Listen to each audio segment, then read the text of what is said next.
Kine और हाबिल।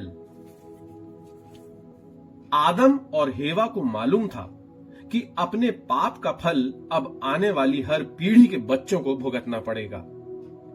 आदम और हेवा दुख, दर्द, बीमारी और मृत्यु का सामना करने लगे। बहुत जल्द ही ये बुराइयां उनके पुत्रों के जीवन में देखी गईं। हेवा ने एक पुत्र को जन्म दिया जिसका नाम उसने काइन रखा। उसने कहा, मैंने ईश्वर की कृपा से एक बालक को जन्म दिया है। हाबिल उसके बाद पैदा हुआ। काइन खेती करता था जबकि हाबिल भेड़ चराता था। एक दिन उन दोनों ने ईश्वर को अपनी अपनी भेंट चढ़ाई। काइन भूमि की उपज में से कुछ फसल लाया और हाबिल अपने भेड़ों में से चुनकर पहला मेमना लाया।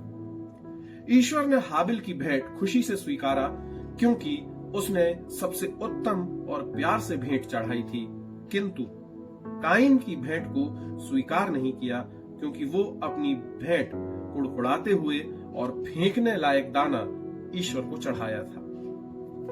काइन हाबिल से ईर्ष्या करने लगा और ईश्वर का विरोधी बन गया। फिर भी ईश्वर ने काइन के प्रति अपना प्यार कम नहीं किया। ईश्वर ने उसे अपना मार्ग बदलने की चेतावनी दी, किंतु काइन अपने हृदय की बुरी प्रवृत्तियों का अनुसरण करता रहा। एक दिन काइन ने हाबिल को अपने साथ खेत में जाने के लिए आग्रह किया। जब वे खेत पर पहुंचे तब काइन हाबिल पर क्रोध से भड़क उठा और उसे मार डाला। इस तरह बुराई के साम्राज्य ने जो पहली बार आज्ञा उल्लंघन करने से प्रारंभ हुई थी, अब अपनी जड़ें इस संसार में भयानक और खौफनाक रीति से मजबूत कर ली थी। भाई भाई को मारने लगा, अतः मौत उस पहले परिवार में और इसके साथ ही सारे संसार में प्रवेश कर गई। अपने मृत भाई के पास से काइन दूर भागने लगा। उसमें डर समा गया और वो वहां से ओझल हो जाना चाहता था। वो जानता था कि उसने भयानक पाप किया है और वो दुख से पछताने लगा। ईश्वर ने उसे टोका, काइन, जमीन पर से तुम्हारे भाई का खून मुझे पुकार रहा है।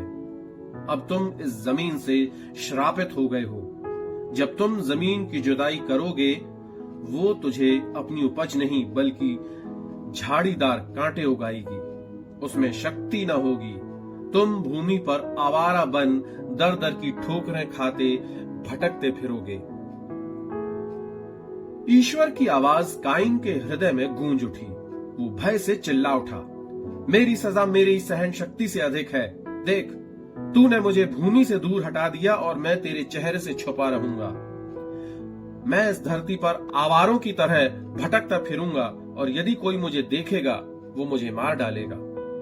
किंतु ईश्वर ने काइन को पुनः आश्वासन देते हुए कहा कि उसे कोई भी चोट तक नहीं पहुंचाएगा। तब ईश्वर ने उसके माथे पर उसके भाइयों के गुस्से की भावना से बचाने के लिए एक चिन्ह अंकित कर दिया। यह ईश्वर की रक्षा का चिन्ह था जो एक ऐसे आदमी पर भी लगा था जिसने अपने भाई की हत्या कर दी थी। फिर काइन ने एक नए जीवन की शुरुआत की जो कठोर परिश्रम तथा दुख एवं पीड़ा से भरपूर था।